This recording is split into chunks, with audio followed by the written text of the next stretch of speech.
Queridos, eu quero te convidar a abrir sua Bíblia já comigo, em Isaías 49.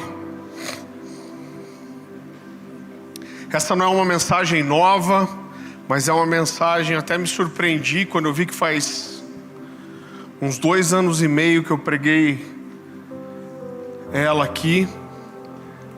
É uma mensagem que fala muito do nosso coração como igreja. Isaías 49. A partir do versículo 1.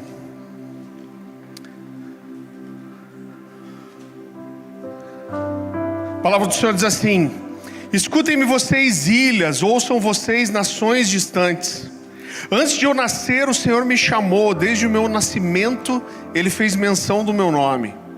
Ele fez da minha boca uma espada afiada. Na sombra da sua mão Ele me escondeu, Ele me tornou uma flecha polida e escondeu-me na sua aljava. Ele me disse: você é meu servo Israel, em quem mostrarei o meu esplendor. Mas eu disse: tenho me afadigado sem qualquer propósito, tenho gastado a minha força em vão e para nada. Com tudo que me é devido está na mão do Senhor, e a minha recompensa está com o meu Deus. E agora o Senhor diz: aquele que me formou no ventre para ser o seu servo, para trazer de volta Jacó e reunir Israel a Ele mesmo, pois sou honrado aos olhos do Senhor, e o meu Deus tem sido a minha força. Ele diz: para você é coisa pequena demais ser meu servo para restaurar as tribos de Jacó e trazer de volta aqueles de Israel que eu guardei. Também farei de você uma luz para os gentios, para que você leve a minha salvação até os confins da terra. Queridos, esse texto fala de alguém que estava sendo feito como uma flecha polida e guardado na aljava. Eu não quero trazer aqui uma exegese, uma interpretação desonesta do texto. E eu quero deixar bem claro que esse texto, em primeiro momento, ele é uma profecia messiânica. O texto está falando de alguém que seria preparado como uma flecha polida e afiada para acertar um alvo e para cumprir um propósito específico. Deus está dizendo, com certeza, é claro que Ele está falando do Messias, e Ele está dizendo: olha, Ele será como uma flecha certeira, trazendo luz e salvação para as nações. Então, em primeiro momento, esse é um texto que fala sobre a vinda de Jesus, do Messias. O salmista traz algo muito interessante nesse sentido também. Eu queria que você fosse comigo para o Salmo 127.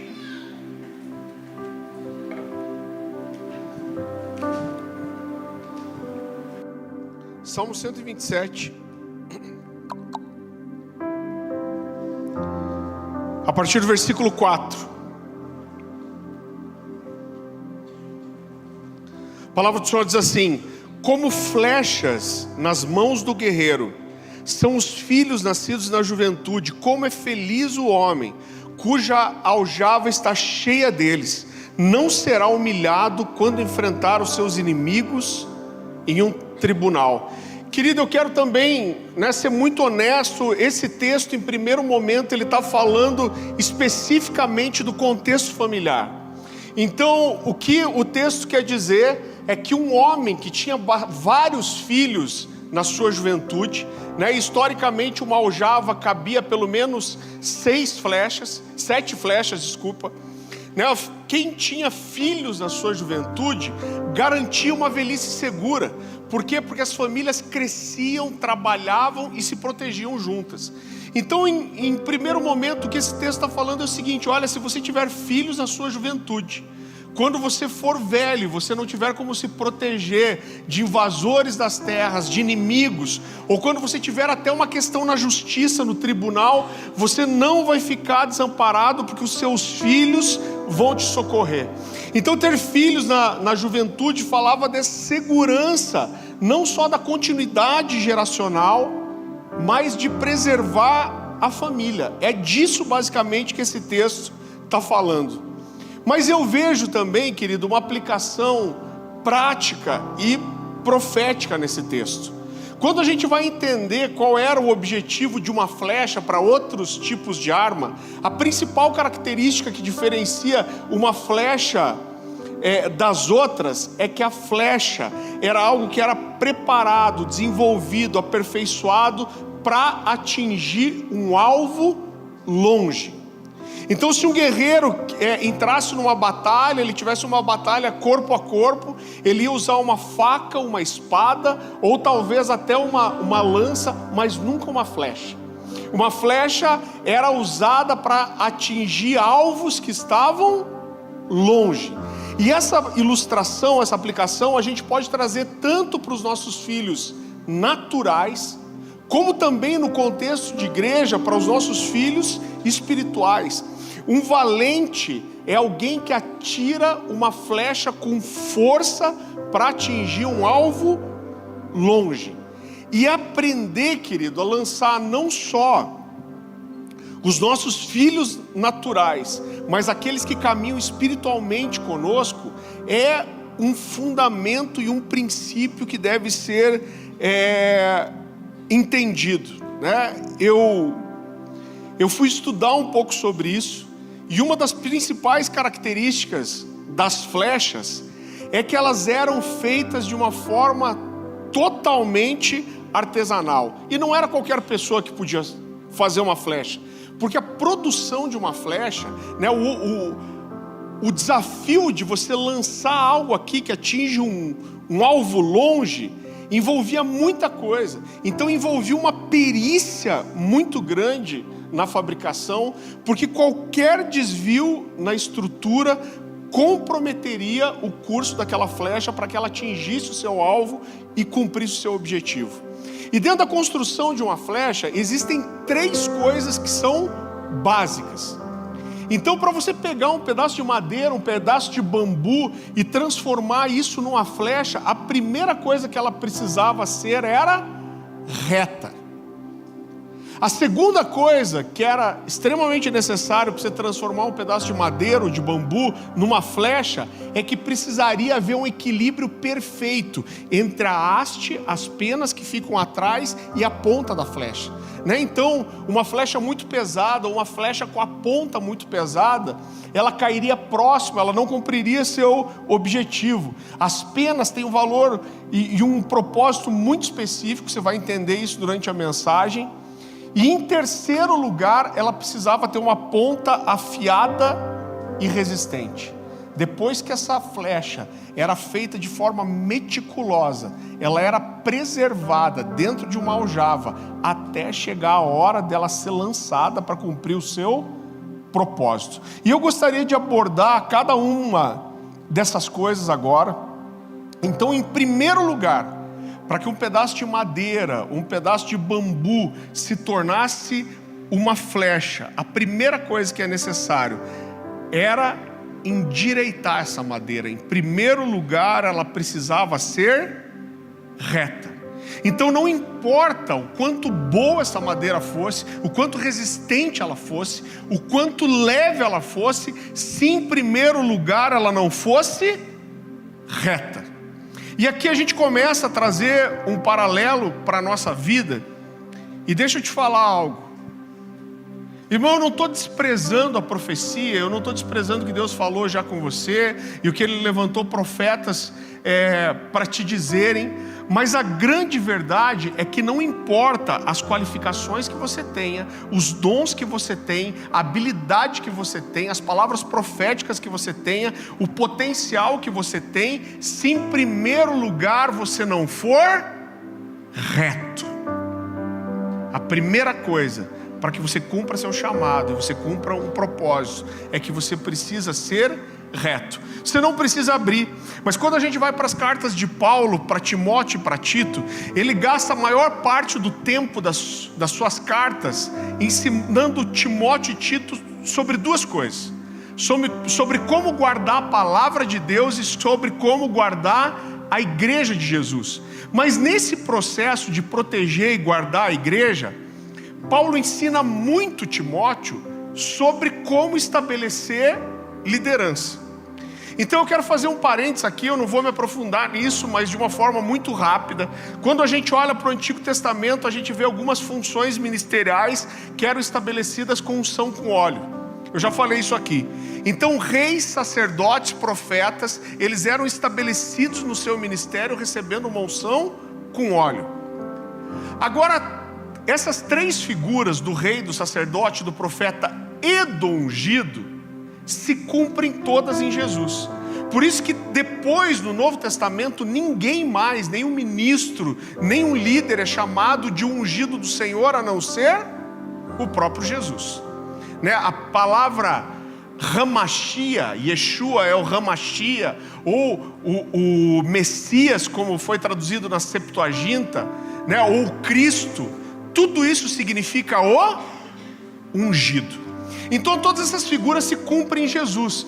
Então quando chega o Novo Testamento, você não vê ninguém sendo estabelecido ministerialmente com unção com óleo. O que entra no lugar disso? A imposição de mãos. Então a gente vê, por exemplo, Paulo e Barnabé sendo enviados para o ministério, fala da liderança se juntando e impondo as mãos sobre eles. Paulo fala para Timóteo: olha, não despreze o dom que há em ti, o que foi liberado pela imposição de mãos do presbitério. Então Paulo, quando ele está falando aqui para Timóteo sobre não impor as mãos precipitadamente, eu cheguei a ler o texto, acho que não, 1 Timóteo capítulo 5, versículo 22, você nem precisa abrir se quiser. Mas Paulo diz para Timóteo, assim, orientando ele sobre como estabelecer liderança. E ele diz: a ninguém imponhais as mãos precipitadamente. Não se torne cúmplice do pecado de outro e conserve-se a ti mesmo puro. Então o que Paulo está ensinando para Timóteo? Quando Paulo fala sobre não impor as mãos precipitadamente, ele não está falando sobre orar por alguém. Ele está falando sobre estabelecer alguém ministerialmente. Então ele está dizendo: olha, quando você estabelece alguém ministerialmente antes da hora, você impõe as mãos de forma precipitada. E aí a continuação do texto deixa muito claro o que é fazer isso de forma precipitada. Ele está dizendo: você se torna cúmplice do pecado de outro. E ele diz: se mantenha puro. Porque olha a seriedade disso. Ele está dizendo: você impõe as mãos sobre alguém precipitadamente, você estabelece alguém ministerialmente, você é cúmplice do pecado dele, você é responsável por isso, e isso te traz contaminação. Então, em outras palavras, o que Paulo está dizendo: quando você for estabelecer alguém ministerialmente, você precisa saber o que você está fazendo e sobre quem você está fazendo isso. O que ele está dizendo aqui é: uma flecha que não é totalmente reta não pode ser lançada. Alguém me disse esses tempos atrás: pastor, quando a gente olha as características que Paulo exige dos presbíteros e dos diáconos, o nível é alto. Paulo vai falar tanto para Timóteo como para Tito sobre as qualificações de um presbítero e de um diácono. Então a gente tem pelo menos 15 características explícitas e uma implícita ali. E dessas 15 ou 16 características, só uma fala de uma habilidade, que é ser apto a ensinar. Todas as demais falam da formação de um caráter. Então ele fala de não ser dado ao vinho, marido de uma só mulher, hospitaleiro, não irascível. Ele vai construir o testemunho de um caráter. E alguém me fala: pastor, o nível para os pastores e diáconos ele é alto. Na verdade, esse nível não é para pastores e diáconos, esse nível é para todo crente. Esse nível é para crente. Agora, o que Paulo está dizendo: se você quer liderar, você precisa ser o exemplo. Se você quer liderar, você precisa estar numa condição onde você pode olhar para as pessoas e falar: olha para a minha vida, porque eu caminho em vitória sobre essas coisas. O alvo é para todos, mas você pode olhar para mim porque eu tenho acertado o alvo. Eu lembro que quando eu era adolescente, eu me envolvi com um ministério chamado MPC, Mocidade para Cristo. Eu imagino que deve existir ainda. E o líder desse ministério era um pastor já mais velho, ele não estava muito nos movimentos. Mas eu lembro que um dia ele estava numa das reuniões, ele me chamou, ele falou: Farley, vem aqui na minha sala. E ele sentou comigo, ele disse uma frase, que foi uma conversa quase meio solta, mas ele me disse algo que eu nunca mais esqueci. Ele falou: Farley, se você não puder olhar para as pessoas e falar assim: seja meu imitador, como eu sou de Cristo, como Paulo fez, ele falou: todo o seu cristianismo precisa ser repensado. Porque a posição de todo crente deveria poder dizer: olha para a minha vida e me imite como eu imito a Cristo. Agora, querido, diante disso, na nossa vida cotidiana de igreja, e o meu objetivo aqui é falar justamente sobre vida ministerial e sobre chamado. E eu quero começar dizendo para você que não existe mal nenhum em você desejar uma posição ministerial, você desejar construir um ministério na igreja. Pelo contrário, né? Paulo vai dizer: aquele que almeja o episcopado, e quando ele fala de episcopado, ele está falando, né, dos bispos, dos pastores. Ele está dizendo: quem almeja o episcopado, boa coisa almeja. Talvez você tenha vindo de alguma igreja que era ruim você dizer que queria alguma coisa. A gente nunca vai olhar desse jeito. Você desejar corresponder a um chamado, ter algo em Deus, isso é uma coisa boa. Estranho é se você não desejar. Agora, por outro lado, muitas vezes as pessoas chegam para nós e elas querem um espaço, elas querem um reconhecimento, elas querem, né, uma posição. E elas falam para nós das suas habilidades, dos seus talentos, elas falam do seu chamado, das promessas proféticas que elas têm. Mas às vezes, apesar de serem pessoas cheias de talentos, de habilidades, de dons, de graça, são pessoas que não conseguem viver uma vida de retidão. Irmão, eu não quero que você se escandalize com o que eu vou te chamar, com o que eu vou te chamar não, com o que eu vou te falar. Se precisar, eu te chamo de alguma coisa também. Desagradável. Não, estou brincando. Não, se precisar, eu chamo mesmo. Irmão, não entenda mal o que eu vou te falar, mas você pode ter a palavra profética que for, você pode ter o chamado que for, você pode ter o dom que for, você pode ter a habilidade que for. Se a sua vida não for reta, esqueça seu chamado. Por enquanto, a gente precisa primeiro salvar você. A gente precisa primeiro endireitar você. Até sabe por quê? Acredite no que eu estou te dizendo. Você é muito mais importante para nós do que o seu chamado. Quem você é muito mais importante para nós do que aquilo que você pode oferecer para a igreja. A primeira coisa que a gente quer é que você entenda o que é a igreja, que a sua vida seja reta. O chamado vai ser uma consequência. Você sabe, essa semana passada a gente atendeu um casal muito precioso que é novo aqui na igreja. A gente conhece eles pelo testemunho há bastante tempo. E, né, esse marido, esse pai, ele cuidou do som, né, da parte técnica do som de uma das maiores igrejas da cidade por uns 13 anos. Irmão, eu vou confessar para você, né, uma igreja que é muito maior que a nossa. Você vê um cara desse chegando, que você sabe, que todo mundo fala bem, que tem testemunho, que o cara está numa igreja gigante há mais de 10 anos, seguindo, sendo o primeiro cara técnico no som dessa igreja. A gente olha e fala assim: eita, bênção, glória a Deus, para nós, pena para os outros. Mas eles estiveram lá em casa com a gente e a gente sentou com eles. Eu falei: cara, eu preciso te dizer uma coisa. Eu sei que você fez isso por muito tempo e você é muito bom no que você faz. Mas em nome de Jesus, que você não sinta obrigação nenhuma de vir para cá e fazer a mesma coisa só porque você tem um talento nessa área. Eu acho que você tem que aproveitar essa transição para você dar um reset na sua vida e para que você entenda se é isso que queima no seu coração ainda. Mas a gente não vai te empurrar para isso só porque você é bom nisso. Por quê? Porque nós estamos mais preocupados com você do que com aquilo que você pode nos dar. Eu quero saber se é isso que continua queimando no seu coração. E se não for, tá tudo bem. Ninguém vai exigir que você dê para a igreja aquilo que você não quer dar. Talvez você tenha feito isso tanto tempo que não é onde seu coração está mais. Sabe um erro que a gente comete muitas vezes também? A pessoa vem para a igreja e ela tem uma habilidade técnica muito grande. Irmão, eu não quero ser mal interpretado. Alguém nos servir num som é tão especial.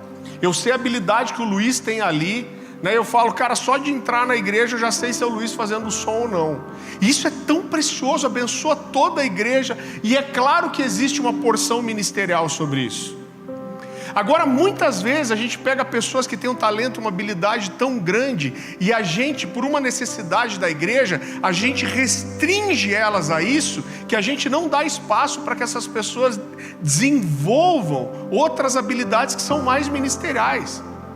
Ou seja, eu pego um cara que é bom no som, desse jeito, aí eu encho ele de tanta coisa para fazer na igreja, que ele não consegue discipular, ele não consegue acompanhar ninguém, ele não consegue desenvolver outra atividade ministerial na igreja. Irmão, a gente não vai cair nesse lugar, em nome de Jesus. E eu falei para ele, cara, você pode ser o melhor cara da cidade, mas se não é o que está queimando o seu coração, a gente nunca vai te empurrar para você fazer isso. E ele falou para mim, pastor, eu falei, de repente você chega na igreja e você fica morrendo de vontade de meter a mão e ajudar. Tudo bem, nós vamos te levar para esse lugar, mas se não é, tá tudo bem também. E ele falou para mim assim, pastor, eu quero ajudar, mas não agora. Eu quero outras coisas nesse momento. Eu falei, é isso. Você é mais importante para nós do que aquilo que você pode dar. Agora, muitas vezes, querido, as pessoas chegam para a gente e elas querem um reconhecimento ministerial, porque elas têm habilidades, porque elas têm talentos, porque elas têm uma história, porque elas têm palavra profética, ou porque elas já tiveram um cargo ou uma posição em qualquer lugar, mas muitas vezes elas não conseguem viver uma vida reta como deveriam. Irmão, entenda uma coisa, o ministério, ele nunca vai endireitar você. Você primeiro endireita a sua vida, para depois você corresponder ao ministério. Irmão, o ministério não endireitou Sansão. O ministério não endireitou Saul. O ministério não endireitou Judas. Eu gosto muito, a Bíblia fala, você conhece a história, que quando Filipe prega para aquele eunuco, né, você lembra dessa história, ele batiza o eunuco depois. A Bíblia fala que depois disso Filipe começa a pregar na região de Samaria, e a Bíblia diz que Deus usa ele para fazer muitos sinais e maravilhas, e a Bíblia diz que muitas pessoas em Samaria começam a se converter, um número muito grande de pessoas se converte, algumas pessoas conhecidas inclusive, e a Bíblia fala que inclusive um feiticeiro muito conhecido em Samaria, chamado Simão, se converte. Acho que o Fábio Coelho falou dele aqui na última Escola Ver. E esse cara chamado Simão, ele se converte, ele começa a andar com os cristãos, com os convertidos, e eu amo os detalhes da palavra de Deus. Olha o que a Bíblia fala sobre esse cara chamado Simão. A Bíblia diz que ele era tão conhecido na região, e que ele havia operado tantas coisas pelo poder da feitiçaria, que a Bíblia usa uma expressão assim, desde o mais simples morador até o mais importante morador de Samaria, se referia a ele como grande poder de Deus. Então a Bíblia por um lado está dizendo que esse cara era um feiticeiro, um bruxo que foi convertido, mas por outro lado a Bíblia diz que ele já tinha uma fama de ser conhecido como grande poder de Deus por operar sinais e maravilhas. Mas quando esse grande número de pessoas se converte, a Bíblia diz que Pedro e João saem de Jerusalém e vão ajudar Filipe. E o que eles vão fazer ali em Samaria? Eles vão começar a orar pelas pessoas para que elas recebessem o batismo no Espírito Santo. Deixa eu fazer um parênteses aqui de volta. Irmão, eu não vou construir doutrina em cima disso. E eu sei que, eu acredito de todo o coração que alguém pode ter um enchimento do Espírito Santo sem manifestar o dom, porque o dom fala de fé.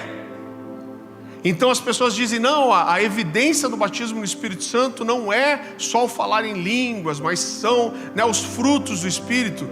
beleza.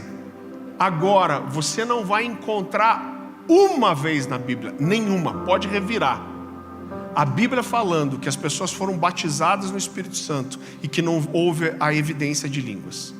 Toda vez que a Bíblia vai falar, oraram e eles foram batizados no Espírito Santo, as línguas vão seguir isso. E a Bíblia diz que quando Pedro e João chegam lá e eles começam a ministrar esses crentes que foram, ganhos por Filipe, eles começam a impor as mãos sobre essas pessoas e elas começam a ser batizadas no Espírito Santo e falar em línguas. E a Bíblia diz que Simão fica maluco, ele fica encantado com aquele dom. E esse cara chega para Pedro e João e oferece dinheiro para eles para receber o dom. Ele diz: olha, quanto vocês querem receber para transferir esse dom para mim? E Pedro dá uma resposta muito dura para ele. Você não precisa abrir.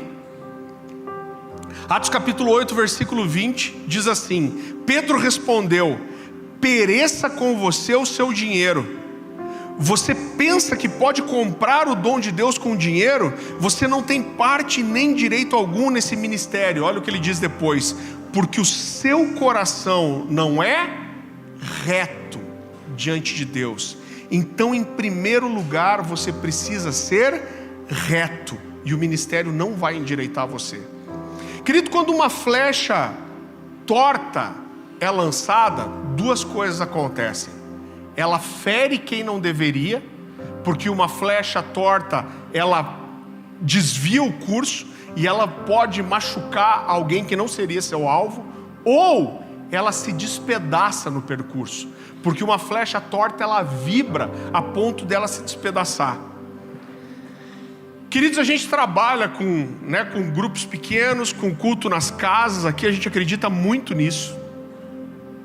E é um grande desafio você formar liderança, você estabelecer. E a gente já chegou a ter living aqui, que é o nosso culto nas casas, com 50 pessoas. Será que já teve alguma living que teve mais do que isso? Acho que esse foi o teto, né? Mais? Quanto? 70? Caraca, é uma congregação. Vamos abrir um CNPJ lá. Então eu lembro que a gente tinha, eu nem sabia que tinha chego a tanto, mas eu lembro que a gente tinha uma living que estava tendo uma média de 48, 50 pessoas.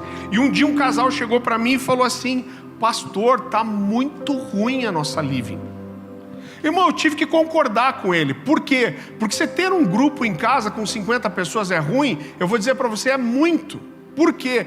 Porque perde a característica e o objetivo. Então o ambiente que era para ser familiar, caseiro, que é para ser um ambiente onde todo mundo pode falar, compartilhar, todas essas características tão importantes, elas são comprometidas. Irmão, uma reunião com 70 pessoas, se todo mundo for poder falar, vai começar na quarta e acabar na sexta. E aí esse cara falou para mim assim: você não acha ruim, pastor? Eu falei: eu acho péssimo.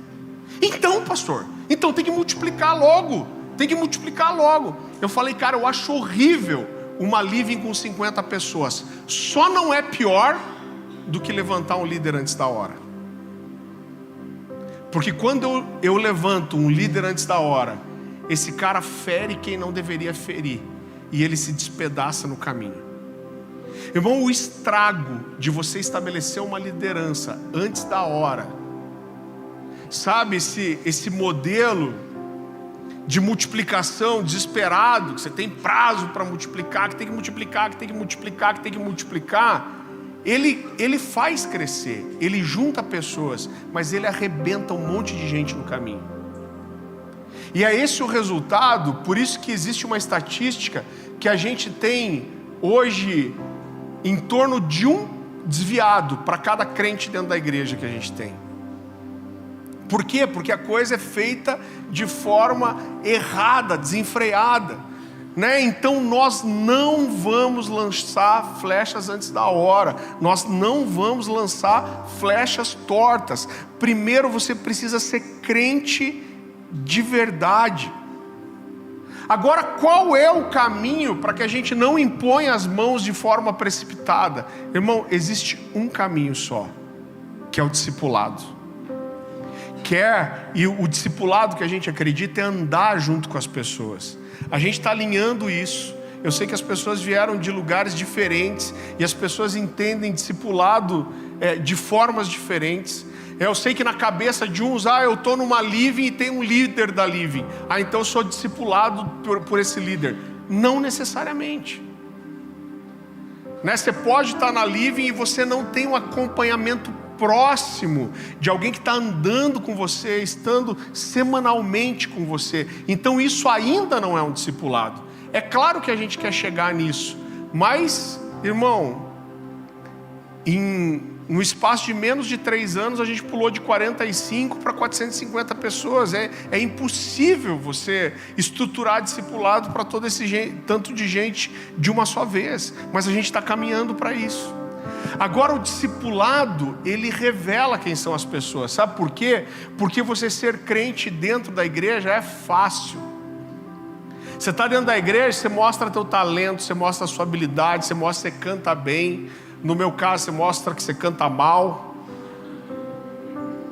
Você mostra as coisas boas.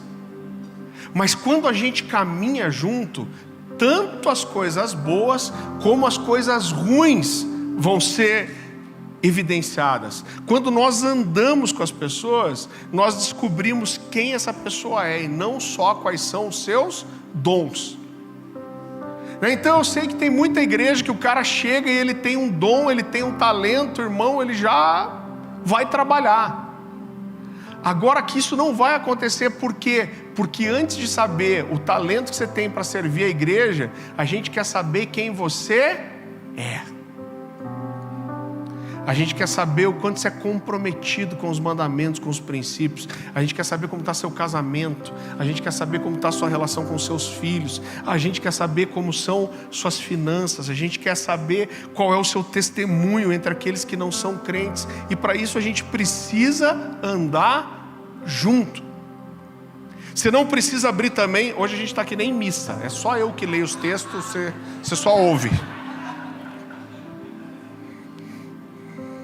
Eu descobri esses dias que a missa era assim. Verdade.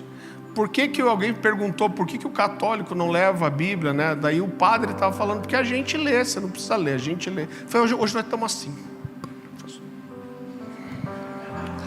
1 Coríntios capítulo 9, versículo 27, o apóstolo Paulo diz assim: mas eu esmurro meu corpo e o reduzo à escravidão, para que tendo pregado a outros, não venha eu mesmo a ser desqualificado. O que Paulo está querendo dizer com isso? O que Paulo está querendo dizer é: eu posso ser o melhor pregador, eu posso ganhar milhares de vidas, eu posso alcançar muitas pessoas, eu posso saber ensinar as escrituras, mas eu esmurro meu corpo e o reduzo à escravidão, porque se eu peco, se eu erro, não importa a habilidade, o dom, o talento, a graça que eu tenha, eu me desqualifico para o ministério. Eu tenho um amigo que diz assim, que um crente pode pregar 2 coisas só: aquilo que ele vive, ou aquilo que ele está buscando intensamente viver. Então eu posso pregar, eu posso ensinar, porque eu estou tendo vitória nessas áreas, mas quando eu caio, isso me desqualifica, isso me tira da condição de ser um exemplo. Então, em primeiro lugar, para que você se torne uma flecha que vai atingir o alvo e cumprir o seu propósito, você precisa, em primeiro lugar, ser endireitado, ser reto. Agora, irmão, como isso é feito? E aqui eu gosto demais, porque eu fui realmente estudar sobre isso. Estudar, principalmente na antiguidade, nos tempos bíblicos, como que você transformava um pedaço de madeira numa flecha. E sabe como essas madeiras eram endireitadas? No fogo.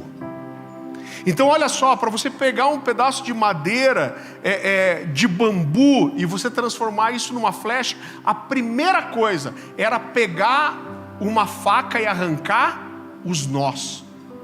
Os nós são arrancados com uma faca. Depois disso, essa madeira é lixada. Quem já descobriu que Deus tem uma lixa daquelas de ferro, que parece um pedaço cheio de areia grudada? E Deus é bom de lixar a gente. Então, em primeiro lugar, esses nós eram arrancados. Depois, essa madeira era lixada, esfolada. Agora não terminava aí. Depois de tudo isso, quando você terminava de arrancar os nós e lixar, ela estava lisa, mas ela ainda não estava reta. Como você deixa reta? No fogo. Então eles colocam essa madeira no fogo, eles vão retorcendo ela, esticando. Estica e torce, até que ela fique reta. Irmãos, eu lembro que quando eu e a Dani, logo depois que a gente foi estabelecido no ministério pastoral, né, era uma igreja que funcionava em células, a gente estava ali estabelecendo liderança para multiplicar, cuidar dos grupos. E eu lembro que chegou um casal assim muito precioso na igreja. Irmão, tem gente que é muito talentosa, né? Então era um casal assim muito carismático, querido. Logo eles abriram a casa deles para a gente, abriram a casa deles para outras pessoas da igreja, e eram pessoas assim agradáveis de estar, pessoas que conheciam as escrituras, pessoas que tinham uma história ministerial, né, habilidosas. Eu lembro que esse cara, a gente foi começar uma célula nova, ele falou: pastor, você quer que eu vá fazer o louvor? Eu falei: quero. Eu falei: achei que o cara ia levar um violãozinho, né? A hora que o cara chegou com um pedestal, teclado, quase que eu paguei um cover para ele para assistir a célula. Cara, ele tocava muito. Eu falei para Dani, esse cara só faltou fazer malabares, cuspir fogo, fazer mágica, né? Eu falei: Dani, esse casal vai ser precioso para a gente. Eles são carismáticos, são queridos, são relacionais, são, né, habilidosos, conhecem as escrituras, eles vão nos ajudar muito. E a gente começou mesmo a trazer aquele casal para perto e gerou muita expectativa neles. Mas, querido, umas semanas depois, foi no começo, acho que no espaço de uns 2 meses, eu precisei confrontar ele com uma coisa pequena. E quando eu confrontei esse cara, foi tipo jogar água num gremlin. Sabe do que eu estou falando? Saltou um satanás de dentro do cara. Cara, mas foi tão assustador, porque esse cara ficou indignado. Eu vi que ele tinha uma expectativa de ser reconhecido pela igreja, de ter uma imagem intocável. Então, quando eu apontei um erro, esse cara espanou. Mas, irmão, espanou de um jeito que eu não sei nem te explicar. Eu sou um cara que normalmente eu não me aperto muito nas situações, eu sou rápido, eu respondo, mas foi tão desproporcional a reação dele que eu fiquei até meio chocado. E eu falei: cara, sua reação está sendo muito ruim. Falei: sua reação é pior do que o motivo pelo qual eu estou te repreendendo.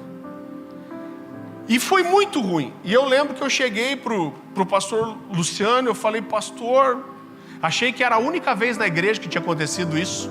Eu estava experimentando uma coisa nova. E aí eu descobri que acontece sempre. Eu falei: cara, eu tive uma situação assim, esse cara quase endemoniou. E eu lembro que o Luciano me falou uma coisa que eu nunca mais esqueci. Ele falou: Farley, você quer saber quem é alguém? Quem é uma pessoa? Ele falou: aperte, confronte ela. Porque quando a gente aperta alguém, o que sai é o que está dentro. Falou: você pode ver os dons, os talentos, mas numa situação em que uma pessoa é confrontada, você descobre quem ela é de verdade. Então aperte, coloque no fogo, estique, e você vai descobrir quem ela é.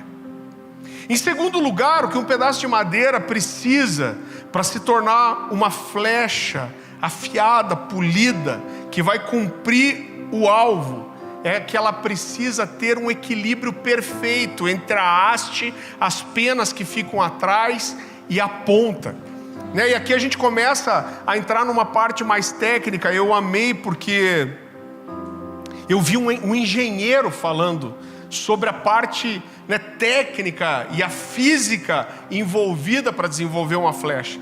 Então ele dizia o seguinte: olha, uma flecha ela tem que ter um equilíbrio perfeito entre as 3 partes.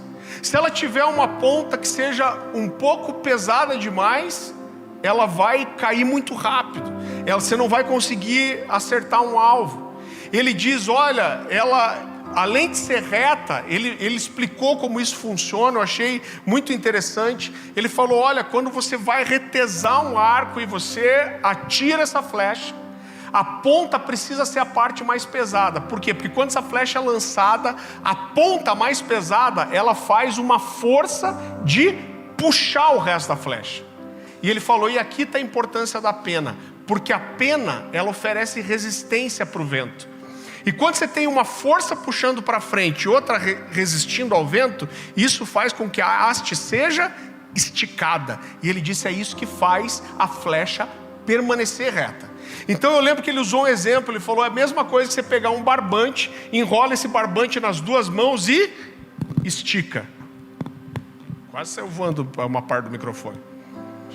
Né? Ele falou, estica. Quando você esticar, você vai ver que esse barbante vai até vibrar, fazer barulho. E ele vai ficar perfeitamente reto. Então ele disse, porque são duas forças contrárias puxando. Ele falou outra coisa muito interessante, ele disse, uma flecha sem pena é como vai fazer o movimento de um peixe que é tirado da água. Ela vai se debater. Né? Então ela precisa dar uma força para cada lado para trazer um equilíbrio. Querido, eu acredito que uma das coisas mais desafiadoras na nossa vida cristã é uma coisa chamada equilíbrio. Hoje de manhã eu estava compartilhando essa mensagem, né, e eu falei como a gente tem que ter o equilíbrio sobre as várias áreas da vida. Então existe um momento em que Paulo chega para os Coríntios e ele diz assim, olha, aquele que não quer trabalhar, que também não coma. Qual é o contexto em que Paulo diz isso?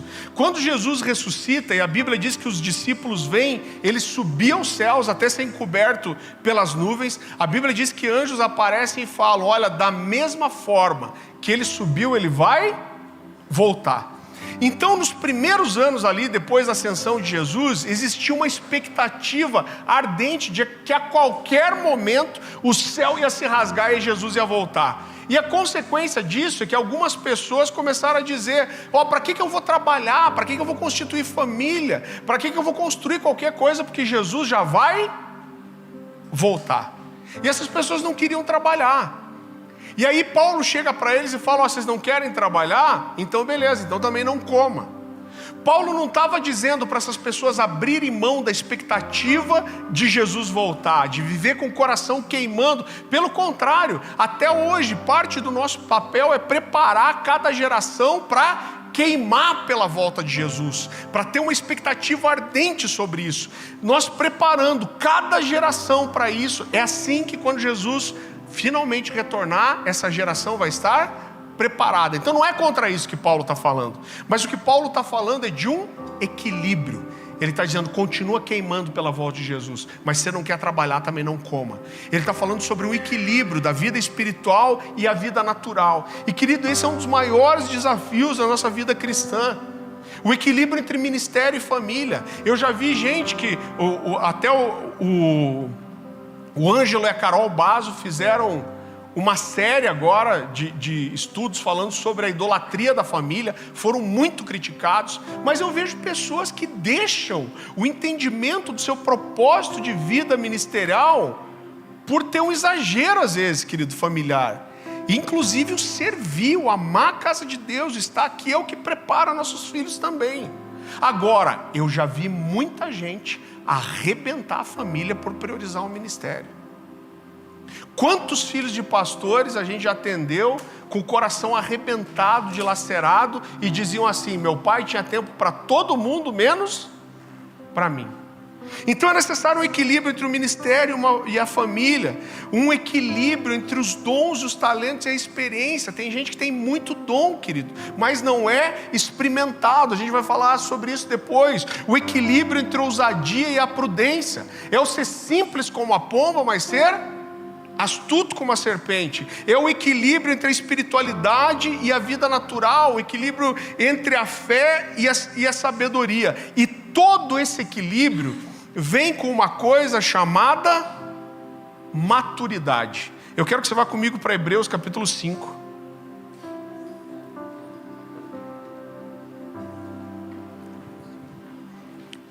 A gente vai ler primeiro 5:12. E depois a gente vai pular para o capítulo 6 e ler os versículos 1 e 2. Então o autor de Hebreus aqui está falando para esses judeus convertidos, E ele está falando, olha, a caminhada que vocês têm de fé, vocês teriam que estar muito além de onde vocês estão. Então ele diz assim, Hebreus capítulo 5, versículo 12: embora a essa altura já devessem ser mestres, vocês precisam de alguém que lhes ensine novamente os princípios elementares da palavra de Deus. Estão precisando de leite, não de alimento sólido. Quem se alimenta de leite ainda é criança e não tem experimentado o ensino da justiça. Mas o alimento sólido é para os adultos, os quais, e eu amo essa expressão, pelo exercício constante. Repita comigo: exercício constante. Tornam-se aptos para discernir tanto o bem quanto o mal. Portanto, deixemos, capítulo 6, versículo 1. Portanto, deixemos os ensinos elementares a respeito de Cristo e avancemos para a maturidade, sem lançar novamente o fundamento de arrependimento, de atos que conduzem à morte, da fé em Deus, da instrução a respeito dos batismos, da imposição de mãos, da ressurreição de mortos e do juízo eterno. Queridos, existem pessoas em quem o dom, a vontade é muito maior do que a experiência. E eu amo a forma que o autor de Hebreus, ele ensina aqui, porque ele não espiritualiza a situação. Ele está falando de uma posição ministerial, ele está falando de algo que é espiritual, mas ele diz que essas pessoas foram experimentadas pelo exercício constante. Entenda algo que eu vou te dizer: a maturidade, ela está sempre ligada ao tempo. Existem algumas coisas que a gente só vai perceber e entender com o tempo. É claro que as pessoas não amadurecem ao mesmo tempo, né? A gente vê, por exemplo, muito fácil a diferença entre meninos e meninas. Irmão, com 16 anos as meninas já sabem o que vão fazer normalmente, o que querem, né, no que querem se formar, quais são os seus objetivos de vida. E os meninos de 16 anos estão pensando em qual que é o jogo novo de PlayStation que vai sair. Então normalmente amadurecem diferente. É regra? É claro que não, mas acontece sempre, né? Então o amadurecimento é muito diferente. Até por isso também não é um padrão, mas normalmente, né, as mulheres se casam com homens um pouco mais velhos que elas, porque tem um déficit aqui. Existem exceções, claro. Hoje de manhã eu estava aqui, estava a Rebeca, o Samuel está aqui? Cadê o Samuel? Acho que está. Está lá o Samuel. Levanta aí, deixa eu te expor, Samuel. Você está com quantos anos hoje, Samuel? 20. Caraca, tá velho pra Cacildo. Então, queridos, o Samuel e a Rebeca começaram a trabalhar com a gente nos jovens quando ela tinha 15 e ele 13. Então com 15 e 13 eles já não se encaixavam mais nos adolescentes. Eles achavam os adolescentes muito infantis. E eles começaram a se envolver com os jovens, e não só estar presente, mas começaram a trabalhar com os jovens com 15 e 13 anos. É claro que existe o oposto. Tem uns com 25 que dá vontade de mandar para os de 13. Verdade, irmão. Infelizmente.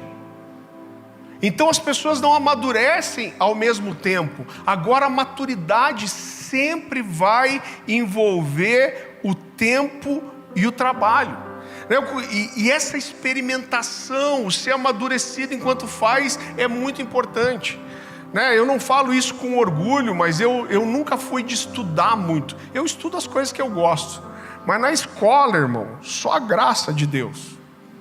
Eu era aquele aluno que, apesar de sempre ter um relacionamento bom com os professores, mas eu era aquele cara assim. Eu lembro no semestre dava para ter 17 faltas numa matéria. Então eu era aquele cara que faltava às 16, ou seja, perdia 8 dias de aula, que tinha 2 aulas sempre junto. E daí quando chegava, só tinha mais uma falta, eu assistia uma aula e ia embora na outra só para gastar a que eu tinha de reserva. Aí o que acontecia? Um dia antes da prova, eu ia num daqueles que sentavam bem na frente, tirava xerox do caderno e estudava. Eu tinha uma facilidade muito grande para memorizar, e às vezes tirava uma nota melhor do que aquele.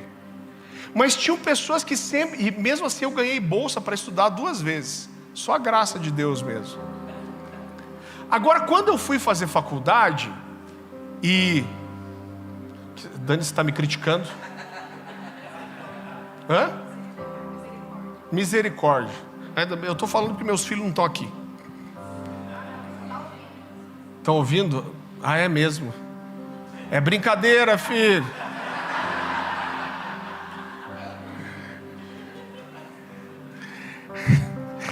Queridos, quando eu fui fazer faculdade, eu venho de uma família muito simples. Meus pais não tinham condições de me pagar a faculdade. Então eu lembro que eu fiz o vestibular, passei em 6º lugar no meu curso. E eu emprestei dinheiro de um amigo para pagar a matrícula. E paguei a matrícula e não tinha dinheiro para pagar uma mensalidade. Eu tinha que trabalhar. E se eu não me engano, a partir do 2º, do 3º mês, eu consegui um estágio já. E eu já entrei para trabalhar na Novartis, que é um dos maiores laboratórios farmacêuticos do mundo, né, fazendo propaganda para médico. E desde o comecinho da faculdade eu comecei a trabalhar. E sabe o que eu vi com o decorrer dos anos? Que sempre tem aqueles caras que são os melhores alunos, né, que não faltam aula, que sentam na frente. Normalmente são aqueles que não querem fazer estágio logo, porque eles dizem assim: não, meu pai paga a faculdade para mim, eu quero estudar, quero receber da faculdade o melhor que eu puder. Mas eu percebi com o decorrer dos anos que, com raras exceções, os melhores alunos não se tornam os melhores profissionais. Por quê? Porque quando chegava na hora de trabalhar, esses caras tinham notas incríveis, mas eles não foram experimentados no trabalho. Eles tinham muito a parte teórica, mas eles não tinham a parte prática. E eles não aprenderam nem a habilidade relacional, de funcionar como time, de trabalhar com outras pessoas, de engolir sapo de chefe. Então, quando você ia passar por um processo, como que chama o processo para entrar? Processo seletivo. Processo seletivo para entrar numa empresa, o cara não está nem aí se tirou quantos 10. Eu lembro até hoje quantos 10 eu tirei. Nenhum, né? Não, eu acho que eu tirei às vezes, mas foi sem querer. Então o cara não está nem aí se tirou um monte de 10. Ele quer saber a sua habilidade para corresponder a uma função. E isso está muito ligado ao quanto você foi experimentado. Às vezes as pessoas nos procuram, querido, no ambiente de igreja, e mais uma vez o desejar não é ruim, mas elas querem ser reconhecidas, elas querem um lugar, porque elas têm palavras proféticas, porque elas receberam promessas de Deus, porque elas sonharam isso, sonharam aquilo, porque elas têm talentos, porque elas têm conhecimento, e elas querem espaço. Mas muitas vezes elas não foram experimentadas. Eu lembro que uma vez a gente teve uma reunião em casa com os jovens, levamos um monte de jovem para casa, a gente ama fazer isso. E aí tinha uma moça na igreja e ela sonhava em ser uma líder de célula na época. E aí a gente está lá no ambiente informal e ela vira para mim e fala assim: pastor, me fala, posso te perguntar uma coisa sincera? Eu falei: pode. Por que vocês não me dão uma célula? Me responde. Eu falei: que alegria, vou poder responder. Eu falei: eu nunca vou te dar uma célula. Ela abriu o olho desse tamanho e falou: por que, pastor? Eu falei: porque isso é o tipo de coisa que não se dá. Você está dizendo para mim que você tem um chamado, que você tem um chamado pastoral, que isso arde no seu coração. Então eu preciso te perguntar algumas coisas. Falei: você está na igreja há tanto tempo, quantas vezes alguém chegou para você e falou assim: quero ser igual a você? Quantas vezes alguém chegou para você e falou assim: eu quero que você me ensine? Quantas vezes chegou alguém para você e falou: eu quero andar com você, eu quero ser igual a você, eu quero ser sua discípula? E ela olhou para mim e falou, pensou e falou assim: nenhuma. Eu falei: então. Ela falou: não, mas se vocês me derem pessoas, você vai ver que eu vou cuidar. Eu falei: eu nunca vou te dar. Porque os primeiros a reconhecer o ministério não sou eu, são as pessoas. Então, se você realmente tem um chamado de Deus, se você tem essa característica, se você tem um chamado pastoral, o natural é que as pessoas te sigam. E tem coisas, querido, que nós só aprendemos enquanto nós fazemos. Então tem gente que quer um título, quer uma posição, mas não faz nada. E eu digo para você, faça antes de ter um título, faça antes de ter uma living, faça antes de receber um reconhecimento aqui na frente. A gente vai ter a ordenação do Neto e da Késia, que são os pastores, os líderes lá de Itajaí. A gente nem gosta de chamar de ordenação, a gente prefere chamar de reconhecimento. Por quê? Porque eles não vão ser pastores quando eles forem receberem uma imposição de mãos. Eles já são pastores. As pessoas chamam eles de pastores. As pessoas andam atrás deles. As pessoas querem estar com eles. As pessoas querem ser aconselhadas. As pessoas querem ser iguais a eles. E o que a gente vai fazer sábado que vem aqui é só reconhecer publicamente aquilo que eles já fazem. Sabe por quê? Porque o título não tem grande valor. O mais importante é a função. A função. Tem um monte de gente aí dizendo que é pastor. Irmão, eu viajo faz muito tempo ministrando. Todo mundo é pastor. Aí o cara só viaja, ele nem congrega direito. O cara não tem uma ovelha. É pastor do que, criatura? Só se tiver uma chácara.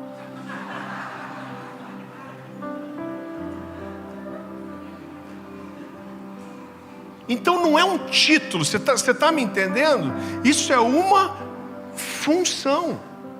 Daí é o que eu costumo dizer, você tem todo esse chamado, você foi chamado para isso, então deixa eu te perguntar algo. Que foi com essa menina. Como que você reage quando você investe na vida de alguém? Você investe amor, tempo, cuidado, você investe financeiramente. Várias vezes os líderes investem financeiramente nas pessoas. Eu falo, como você reage quando você faz todo esse investimento, essa pessoa sai falando mal de você? Não sei. Falei, sabe por que você não sabe? Porque você nunca passou por isso. Você vai ser formada fazendo isso. Como que você lida com os desafios? Como você lida com o confronto? Quando as pessoas apontam o teu erro? Como você lida com a rebeldia?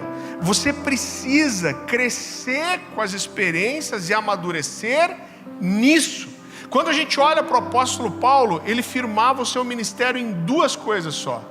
Ele falava, eu não sou merecedor, então existe uma graça de Deus sobre a minha vida. Mas depois, ele falava do seu testemunho. É muito interessante porque ele fala aos Coríntios, e o contexto lá era o seguinte, tinha um monte de gente dizendo, olha, esse Paulo não é tudo isso. Esse Paulo não é judeu como nós. Esse Paulo, ele não conhece a Torá como nós. É os judeus que queriam judaizar a igreja. E chega um momento que Paulo fala, então tá bom, vocês estão dando ouvido para esses judeus, que ficam elogiando a eles mesmos. Então ele diz assim, eu vou agir como louco, porque eu nunca me vangloriei. Mas eu vou, se vocês gostam tanto dos loucos, se vocês suportam tanto os loucos, então me suportem agora, porque eu vou falar bem de mim mesmo também. E ele começa a discorrer. Eu quero que você vá comigo para 2 Coríntios capítulo 11.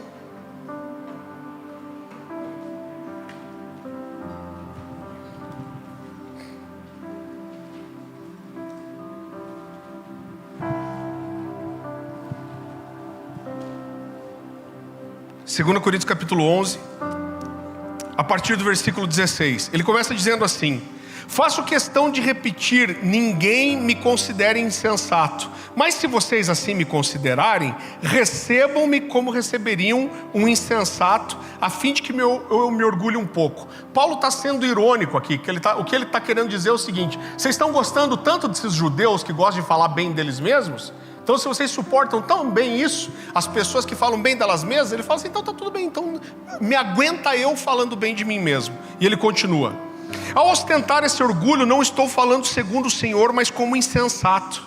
Visto que muitos estão se vangloriando de modo bem humano, eu também me orgulharei. Vocês por serem tão sábios, suportam de boa vontade os insensatos. De fato, vocês suportam até quem os escraviza e explora, ou quem se exalta ou lhes fere a face.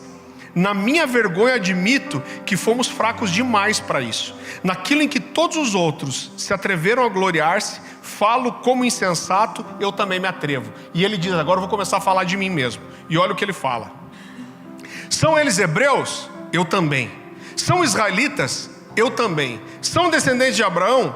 Eu também. São eles servos de Cristo? Estou fora de mim para falar dessa forma. Eu ainda mais. Trabalhei muito mais, fui encarcerado mais vezes, fui açoitado mais severamente e exposto à morte repetidas vezes. 5 vezes recebi dos judeus 39 açoites. 3 vezes fui golpeado com varas, 1 vez apedrejado, 3 vezes sofri naufrágio. Passei uma noite e um dia exposto à fúria do mar. Estive continuamente viajando de uma parte a outra. Enfrentei perigos nos rios, perigos de assaltantes, perigos dos meus compatriotas, perigos dos gentios, perigos na cidade, perigos no deserto, perigos no mar, perigos dos falsos irmãos. Pensa num cara lascado. Ele era tipo o Joseph Klimber do tempo dele. Trabalhei arduamente, muitas vezes fiquei sem dormir, passei fome e sede, e muitas vezes fiquei em jejum, suportei frio e nudez. Além disso, enfrento diariamente uma pressão interior, a saber, a minha preocupação com todas as igrejas. Quem está fraco, que eu não me sinta fraco? Quem não se escandaliza, que eu não me queime por dentro? Então o que Paulo está dizendo aqui é: olhe para a minha vida, eu fui esticado, eu fui experimentado, eu fui colocado no fogo, eu fui torcido, eu fui amadurecido e eu fui aprovado. O que Paulo está dizendo é: eu tenho uma história, eu fui lixado, eu passei pelo fogo, e a maturidade veio com a experiência e com o serviço e com as dificuldades. Eu gosto muito de uma frase de C.S. Lewis, e ele diz que as dificuldades preparam pessoas normais para destinos extraordinários. Então nós precisamos ser experimentados, queridos. Você sabe que é difícil lidar com as críticas, mas é muito difícil lidar com o elogio também. Se eu não me engano, foi Spurgeon que contou que ele saiu de uma pregação num dia, e aí alguém chegou para ele e falou assim: pastor, você pregou muito hoje. E ele falou: o diabo acabou de me falar a mesma coisa. Por quê? Porque às vezes, irmão, é muito difícil você lidar com a desaprovação e a rejeição das pessoas, mas lidar com a aprovação, com o elogio, com a honra, pode ser muito desafiador também. Então, na caminhada, nós aprendemos a lidar com aqueles que falam bem da gente, com aqueles que falam mal da gente, com aqueles que falam verdades, com aqueles que falam mentiras, com pessoas que são fáceis e com pessoas que são difíceis. Lidar com realizações e frustrações, lidar com receber sim, com receber não, lidar com tempos onde tudo parece dar certo, mas você já viu que tem tempo que parece que tudo dá errado também, né? A gente precisa aprender a pedir perdão e a liberar perdão, a mostrar o erro, mas a reconhecer o erro, a seguir em frente, mas aprender a voltar atrás. Então eu fui esticado, eu amadureci. Eu e a Dani, 20 dias antes da nossa ordenação ao ministério pastoral, um jovem que era muito próximo da gente, que a gente amava, morreu dentro da nossa célula. A gente tentou reanimar um garoto de 20 e poucos anos, apaixonado por Jesus. Tivemos que lidar com a família, tivemos que ligar para os pais. Eu tive que carregar o corpo dele da sala da minha casa até o carro do ML, que não entrou dentro do condomínio. E eu lembro que quando a gente passou por essas horas, esse tempo tão difícil, numa mesa com o pastor Luciano, ele falou assim: Farley, tem algumas coisas que atestam a gente e testemunham sobre a gente. Ele falou: a forma como vocês conseguiram lidar com toda essa situação tão terrível, para mim, atesta para vocês mesmos e para a igreja que vocês estão indo para o caminho certo. Mas nós somos preparados e esticados e amadurecidos no fogo. E em terceiro e último lugar, para que uma flecha seja uma flecha polida, afiada, e cumpra o seu propósito, atinja o seu alvo, nós precisamos ser preparados para um destino específico. Então eu preciso entender qual é o meu alvo, qual é o meu propósito, para o que eu fui formado. Irmão, eu não acredito de jeito nenhum que existe chamado espiritual que é aleatório.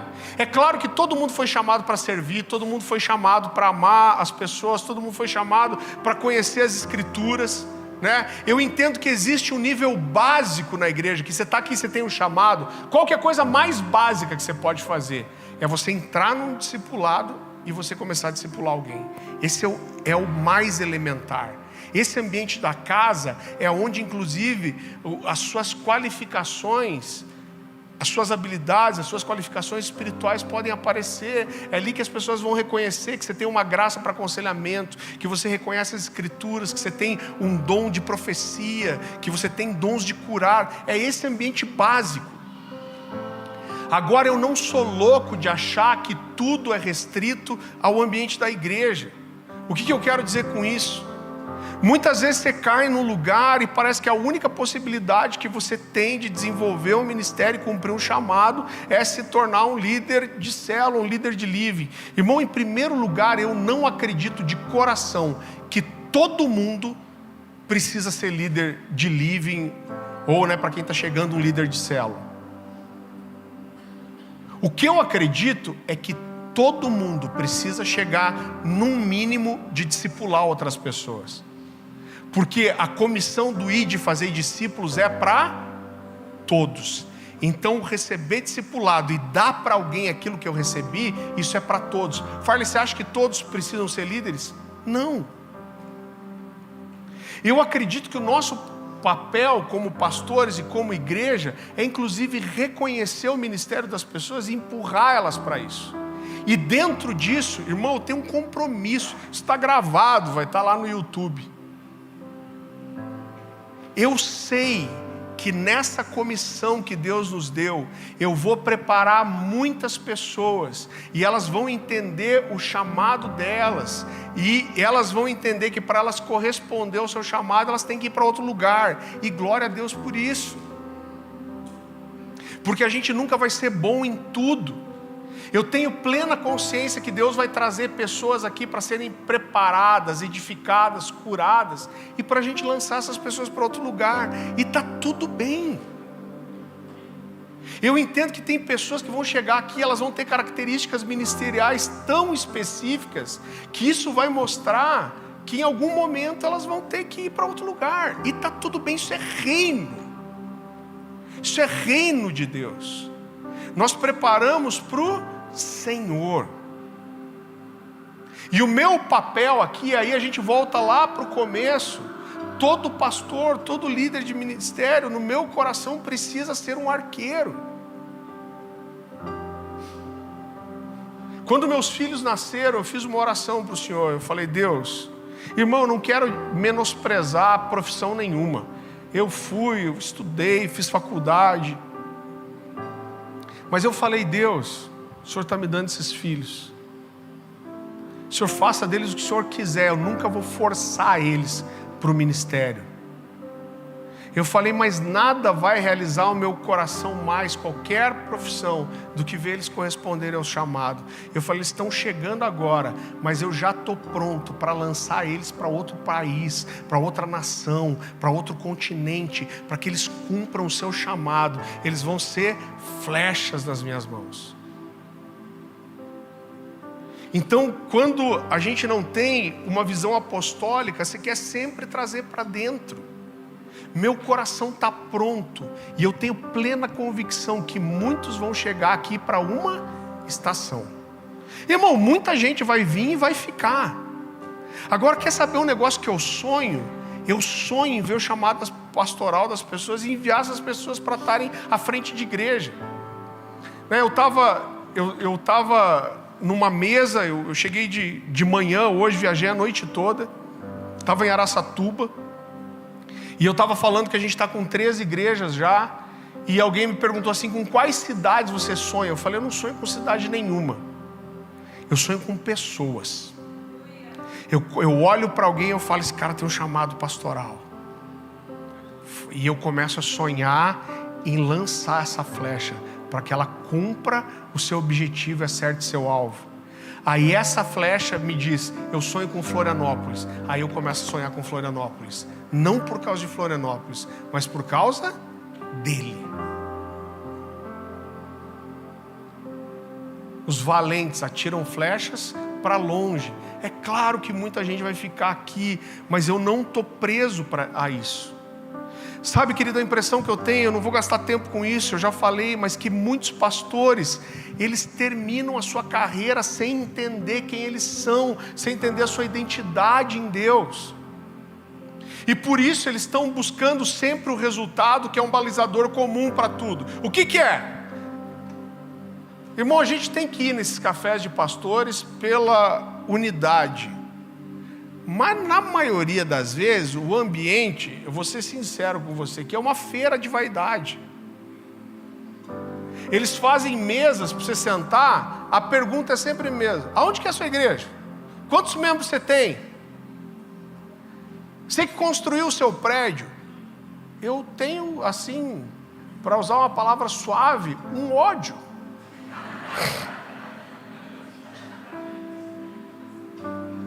Eu estava numa cidade essa semana ministrando, e eu fui para uma igreja e se reuniram ali vários pastores, e aí o presidente do núcleo, do grupo de pastores, do café de pastores, união de pastores, sei lá, alguma coisa de pastores da cidade, sentou na mesa e ele falou, vocês já ouviram falar de tal coisa? Era uma estratégia de evangelismo e... Eu falei, não. Ele falou, olha que incrível, eles fazem assim, porque as pessoas vêm, eles fazem apelo para aceitar Jesus, e eles batizam o cara no dia mesmo. Eles falam do batismo, no dia que o cara aceitou Jesus, já batizam ali, levam o cara para uma célula e falam, você precisa ser discipulado. E aí os caras tentam fugir, falam, não, eu não posso, porque qual horário que você pode? Ah, eu só sábado à noite se fosse. Aí alguém fala, não, sábado à noite eu vou te discipular.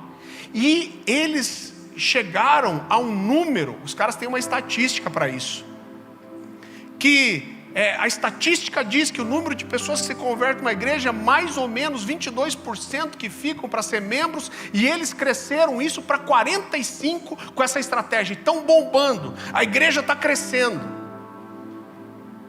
Irmão do céu, que mesa difícil.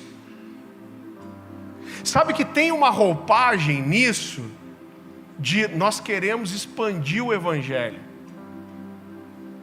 Mas muitas vezes o que tem por trás é uma motivação de alguém que não sabe o que é, que quer só crescimento, que é só número, que é só resultado. Por isso que uma hora é G12, outra hora é MDA, outra hora é, sei lá o que, M12, outra hora é, eu sempre brinco, Rinodê. Porque crescer, isso que é ser de Deus, é isso que vai atestar que Deus está conosco. Irmão, não é sobre isso. É por isso, por causa dessa correria desenfreada, que a gente vê tanta gente arrebentada. Então eu não creio num chamado genérico. Pastor, eu tenho um chamado. Não, fique tranquilo. Você está aqui nessa igreja, a gente já sabe qual é o seu chamado, é ser um líder de célula. Irmão, eu não acredito nisso. Porque Deus é extremamente criativo, e vão ter pessoas que vão entender seu chamado, e eu vou ter que olhar para ele e vou falar, cara, é realmente isso que você entende como seu chamado, não se encaixa aqui, então nós vamos te lançar, nós vamos encontrar o lugar onde isso encaixa. Você não pode se limitar porque a igreja não corresponde a isso. Então, para que uma flecha ela cumpra o seu propósito, ela tem que ser afiada e preparada para um destino específico. Eu lembro que eu conheci, meu avô materno morreu antes de eu nascer, e eu conheci meu avô paterno quando eu tinha uns 9 anos de idade. Quando meu pai tinha 5 anos de idade, o pai dele abandonou a família, e meu pai voltou a ver o pai dele quando eu tinha 9, demorou um pouco. E meu avô apareceu querendo se aproximar da família, e ele tinha trabalhado na FUNAI, e eu lembro que foi impactante, porque foi o primeiro vô que eu fui conhecer, e ele me trouxe um presente, ele me trouxe uma aljava com arcos, dos índios, com flechas, com o arco e flechas dos índios. Mas não era aquela que você compra de artesanato, era a flecha que eles usavam mesmo. E uma das coisas que é inesquecível para mim é que essas flechas, elas tinham todas pontas diferentes. Então ele tirou, e eu lembro que a que eu mais gostava era uma flecha que tinha uma ponta comprida, e ela era como um serrote assim. Então ela tinha um monte de dentes voltados para trás. E ele falou: essa flecha, ela foi desenvolvida para pescar. Então eles amarram uma corda atrás da flecha, a outra no arco, e eles atravessam, né? Essa flecha atravessa o peixe e eles puxam o peixe pela flecha. E esses dentes não deixam que o peixe saia da flecha e caia no rio de volta. Ele falou: olha, essa outra aqui, eu lembro que era uma meia bola assim, né? E ela tinha só uma partinha mais elevada no meio. Ele falou: isso aqui é para caçar aves. Ele falou: a ave tem muita pouca carne, então se você acerta ela com uma flecha que perfura, ela regaça a carne, às vezes você não consegue aproveitar. Então essa flecha é como se desse um soco no pássaro, né? Como se fosse uma pedrada, e não arrebenta a carne, ele consegue preservar. E ele me mostrou uma terceira, que era essa mais tradicional, que era feita com nó de pinheiro. Ele falou: olha, era uma flecha com aquela ponta vermelha, né? Ele falou: essa aqui é a madeira mais resistente que eles têm. Ela é afiada dos dois lados, e ela é feita desse jeito porque ela é preparada para conseguir atravessar o couro de caças grandes. Então cada flecha, ela era preparada para um destino específico. E você, querido, você precisa entender qual é o seu chamado em Deus e ser preparado para um destino específico. O que Deus tem para você? Eu lembro que com 16 anos, eu tinha um quadro no meu quarto, onde eu escrevia, anotava as coisas que Deus falava comigo. E com 16 anos eu sabia que eu ia ser um pastor de tempo integral. Com 16 anos eu sabia que eu ia viajar ao Brasil e às nações pregando. Com 16 anos... eu anotei lá que eu sabia que o primeiro lugar que eu ia pregar fora do Brasil era a África. E foi exatamente assim que aconteceu. O primeiro país que eu preguei fora do Brasil foi a Tanzânia, na África. E quando eu entendi isso, eu comecei a correr atrás. Você é um pastor? Vou começar a discipular. Vou começar a ter ovelhas, a cuidar de pessoas. Você é um pastor? Comecei a fazer um grupo caseiro na minha casa. Eu sabia que Deus tinha uma graça para mim para escrever. O que eu comecei a fazer? Eu comecei a ler muito, a procurar conhecer quem eram os melhores autores, os melhores livros. Por quê? Porque eu precisava ser afiado para um propósito específico. Queridos, eu lembro que alguns dias atrás essa mensagem queimou no meu coração de volta. Eu não pregava ela há quase 2 anos e meio. E eu vim numa viagem para cá com essa mensagem no meu coração, e o Edu chegou para mim no final e falou: cara, eu tenho uma coisa para te falar. Ele me mostrou uma foto aérea da igreja. A gente tem uma ponta de uma flecha aqui no telhado da igreja. Ele falou: eu quero te dar uma palavra, você precisa voltar a falar sobre flechas.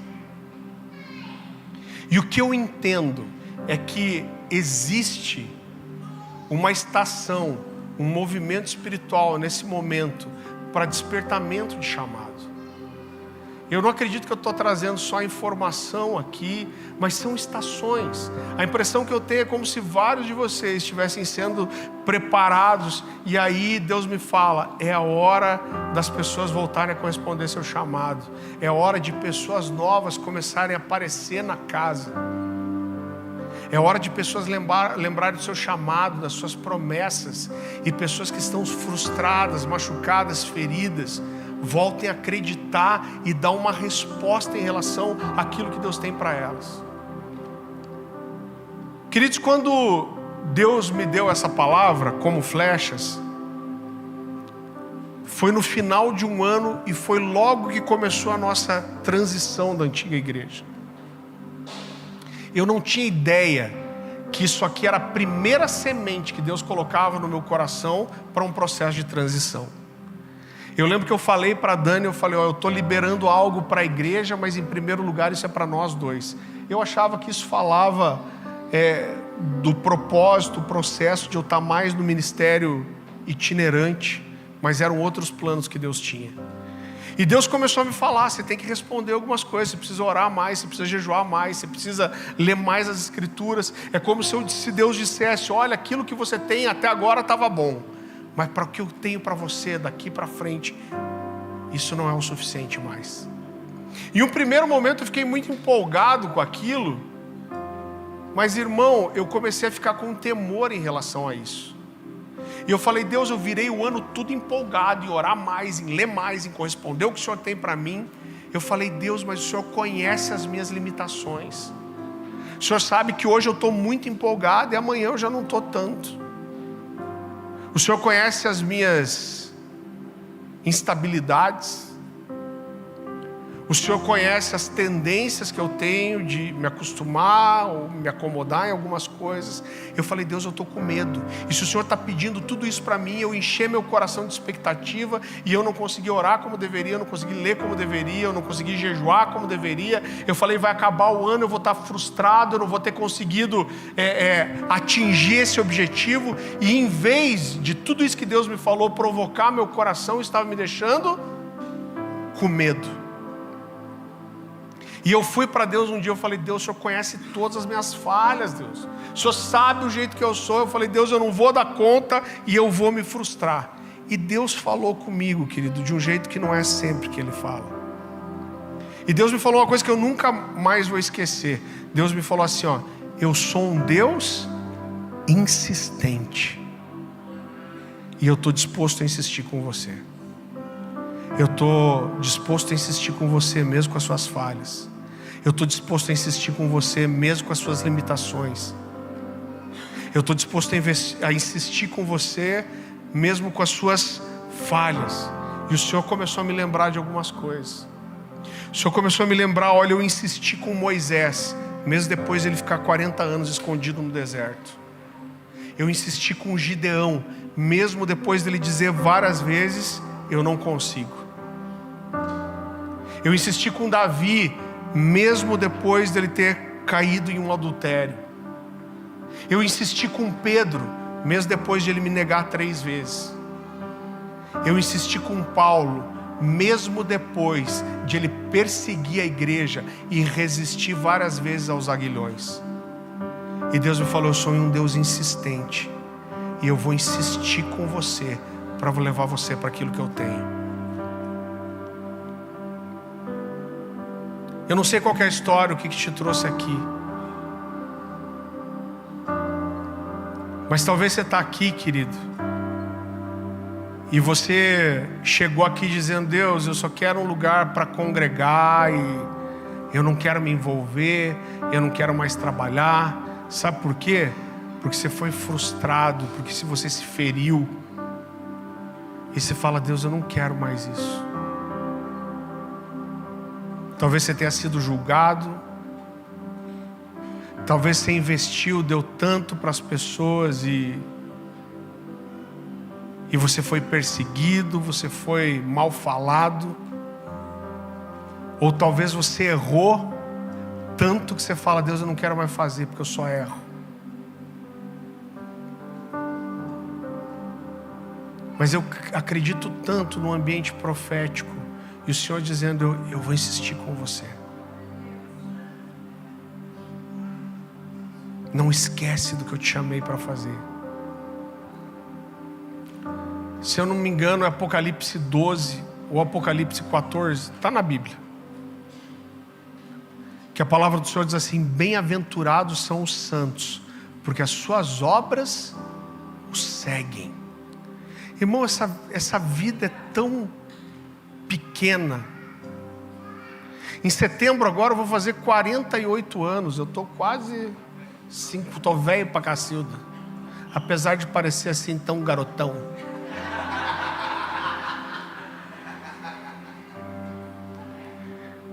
Mas a vida passa muito rápido. Eu lembro que quando eu era criança, esses dias eu fiquei encantado com a Louise. A Louise, a nossa filhinha menor, ela chegou para mim e falou assim: papai, eu fico pensando na eternidade, no que é eterno, que não acaba nunca, me dá dor de cabeça.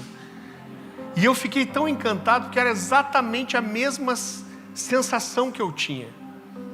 Eu lembro que um dia a gente estava no hospital, eu era criancinha, devia ter, sei lá, uns 6 anos. E eu vi um quadro de Jesus, eu fiquei pensando a eternidade, dia após dia, após dia, após dia, após dia, após dia, sem fim. E aquilo me deixava meio tonto. Agora, por mais que você possa viver, quando você viver muito, vai viver 90 anos. A minha avó viveu com 94, viveu até 94. A última visita que eu fui fazer para ela, ela era crente desde muito tempo. Eu fui visitar, a última visita que eu fiz para ela, ela falou para mim assim, eu estou indignada. Eu falei, por quê, vó? Ela falou, porque morreu um vizinho aqui. Eu falei, você está chateada porque você perdeu um amigo, vó? Ela falou, não, estou chateado porque Deus leva todo mundo e não me leva, estou cansada já. Acho que Deus me esqueceu aqui mesmo. Mesmo que você viva muito, isso não é nada comparado à eternidade. Mas é a única chance que nós temos de construir coisas que são eternas. Quando a gente entende a nossa comissão, e nós servimos ao Senhor, e nós servimos a nossa geração, as pessoas, a gente transforma a vida das pessoas, não só porque elas estão vivendo aqui agora, mas nós trazemos uma transformação que vai ecoar pela eternidade. Você toca uma vida de uma pessoa que isso tem valor eterno. Então não existe nada melhor do que a gente possa fazer nessa vida do que tocar pessoas de forma eterna, queridos. E o nosso chamado, corresponder a um chamado, não é uma coisa opcional, não é. Você achar que Deus moveu o que Ele moveu para te trazer aqui, você está aqui hoje, e aí Deus fez tanta coisa para te resgatar e para te colocar num lugar no reino, onde você foi chamado só para receber e não dar nada para ninguém, isso não existe. Isso não existe. Eu amo, no livro de Atos, se eu não me engano, capítulo 24, fala de Davi e diz assim: tendo Davi servido a sua geração, segundo os propósitos de Deus, adormeceu e foi sepultado junto dos seus pais. Então Deus tem um propósito para a sua geração, e você faz parte disso. Então, entender o chamado e corresponder a isso não é voluntário. Nós não somos salvos por obras, mas a Bíblia diz que nós somos salvos para as boas obras. Nós somos salvos para elas. Você precisa entender. Você não pode deixar que nada te trave. Você não pode esquecer o chamado, a promessa, a palavra. Se foi ferido, machucado, irmão, nós vamos te curar. Mas você não tem o direito de, porque você foi ferido, você abrir mão do que Deus tem para você. É como Jeremias, que está indignado com Deus, fala assim: eu não vou profetizar nunca mais. O Senhor só me chama para profetizar desgraça. Vou calar minha boca, não falo mais nada. Aí ele sai, daqui a pouco ele volta, ele fala: Deus, eu disse que não ia mais profetizar, mas quando eu digo que vou me calar, existe como um fogo cerrado em meu peito, é como um fogo em meus ossos. E ele diz: eu estou tentando segurar isso dentro de mim. E ele diz: mas eu já estou exausto, eu não aguento mais. O que ele está dizendo: eu vou explodir para fora aquilo que o Senhor me chamou para falar.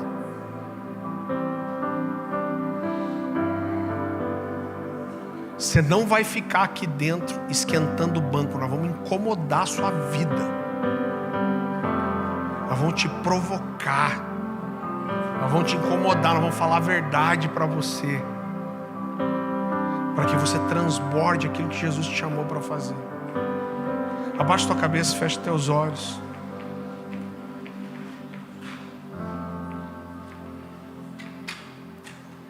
Querido, eu quero que você não se distraia só.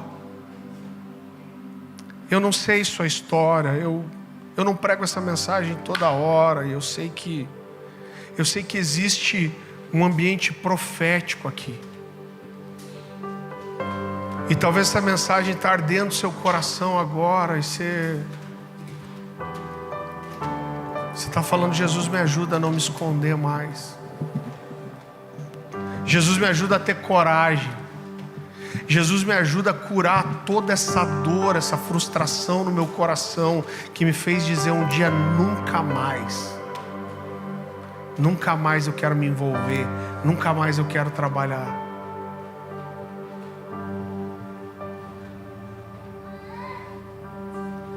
Deixa o Espírito Santo soprar a brasa do seu coração, deixa Ele te provocar para que você sonhe com o seu chamado de volta, para que a alegria de transbordar no reino de Deus, na vida de outras pessoas,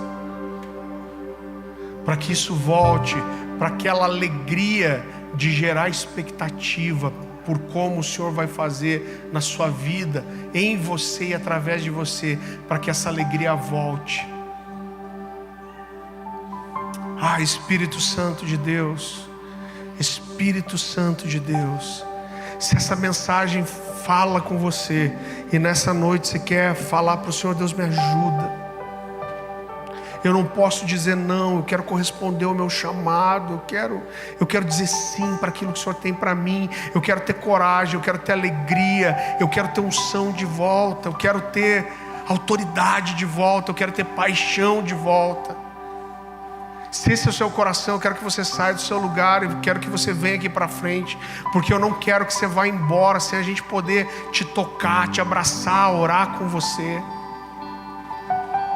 Eu quero pedir para os pastores, diáconos, os líderes de living, que a gente possa abraçar essas pessoas. Eu quero pedir para o time profético também, se vocês tiverem qualquer impressão sobre qualquer pessoa, venham aqui liberar essa palavra profética sobre esses irmãos. Talvez você precise pedir perdão para Deus, talvez você precise pedir para Ele te curar. Espírito Santo de Deus, Espírito Santo de Deus, pastores, diáconos, líderes de living, Senhor, nós colocamos diante do Senhor todos os chamados representados aqui. Em nome de Jesus, essa não vai ser uma casa de talentos enterrados. Não vai ser uma casa onde as pessoas procuram ficar confortáveis, só esquentando um banco, uma cadeira. Não vai ser esse lugar. Não vai ser esse lugar. Que aqui haja um ambiente que provoca, Pai, o coração das pessoas para servirem ao Senhor com tudo, Senhor. Que nem um talento seja enterrado aqui, mas que haja multiplicação, Senhor. Multiplicação dos dons, dos talentos. Que haja alegria em servir. Que essa seja uma casa produtiva, que entende o chamado, que ajuda as pessoas a corresponderem a isso. Faça a sua oração, clame ao Senhor, fala: Deus, me ajuda.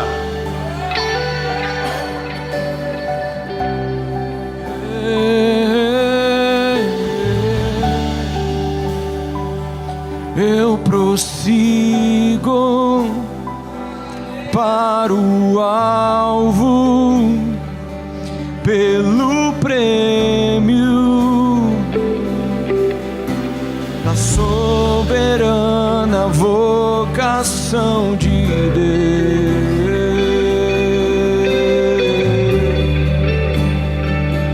Eu prossigo para o alvo, pelo prêmio da soberana vocação de Deus. Eu digo sim, eu digo sim.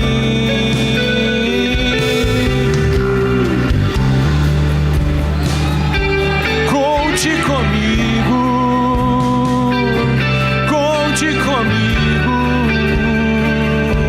conte comigo. Eu digo sim. Conte comigo,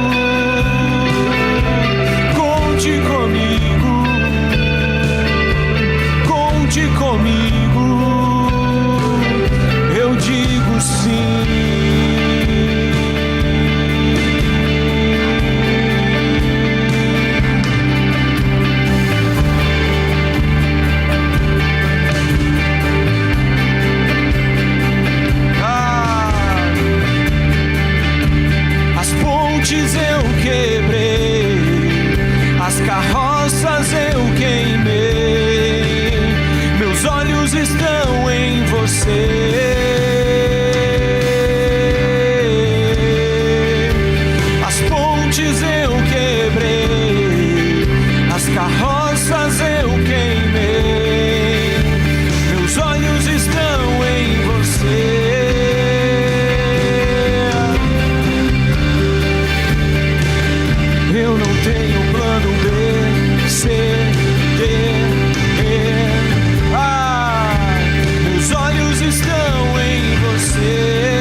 atira-me, atira-me, atira-me, atira-me, atira-me, atira-me, Senhor, como flecha na mão do arqueiro, como flecha na mão do arqueiro, atira-me.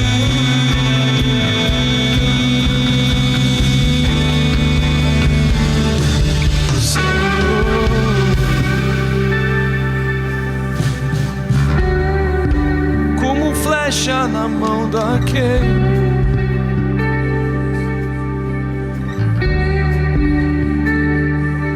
flecha polida,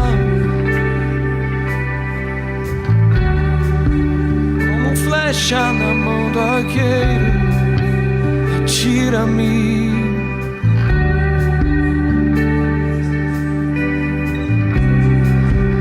Atira-me, Senhor.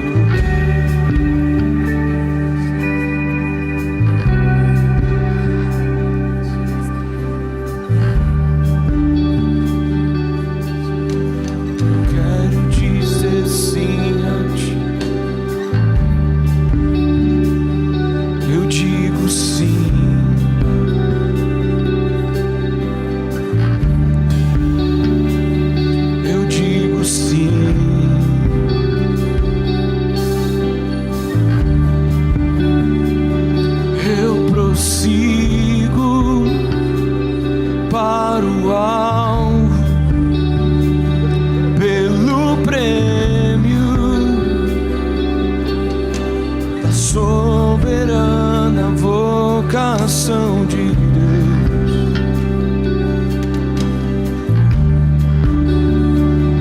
eu prossigo para o alvo pelo prêmio da soberana vocação de Deus.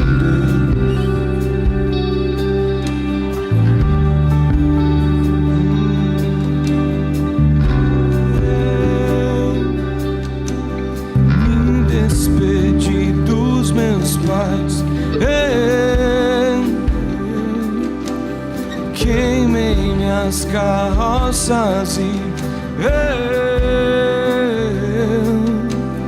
afundei no cais.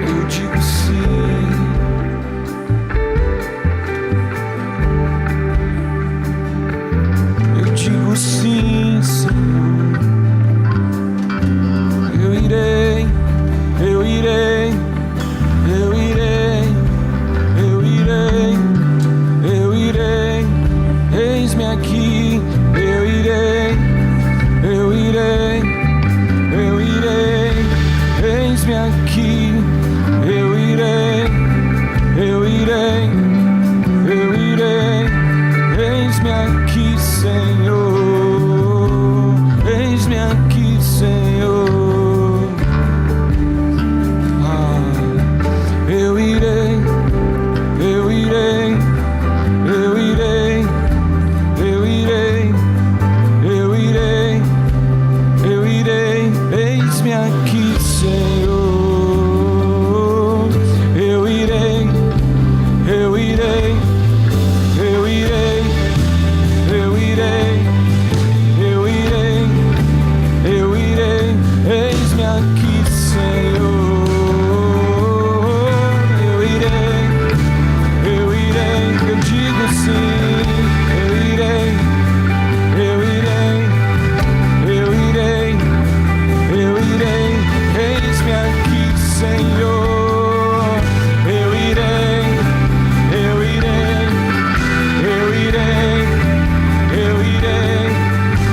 Senhor, nós colocamos diante do Senhor todos os chamados representados aqui.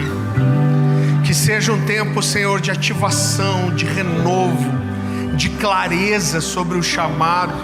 Que seja um tempo, Pai, de cura, de frustrações, de decepções, de amarguras. Sopra, Senhor, nesse lugar, Senhor. Sopra a vida sobre os chamados, sopra a vida sobre os ministérios. Que meus irmãos não tenham medo de sonhar, medo de gerar expectativa, medo de corresponder a um chamado que é diferente, que é peculiar, Deus. Traz um renovo, que essa graça, essa porção profética desse ambiente toque a nossa vida, a nossa casa. Senhor meu Deus, nós te agradecemos por essa noite. Nos leva para casa agora em paz, em segurança. Que o amor de Deus seja revelado a nós, Senhor. Que a sua graça, Jesus, seja renovada a cada oração, a cada súplica, a cada entrega, a cada dia. E Espírito Santo nos leva para esse lugar de intimidade profunda, verdadeira. E que aonde nós pisarmos os nossos pés, que nós possamos transbordar de tudo aquilo que nós temos recebido do Senhor, Pai. Em nome de Jesus. Em nome de Jesus. Você está aqui na frente orando, você não precisa sair correndo, você pode continuar aqui. Deus te abençoe, que você tenha uma semana incrível, abençoada, em nome de Jesus.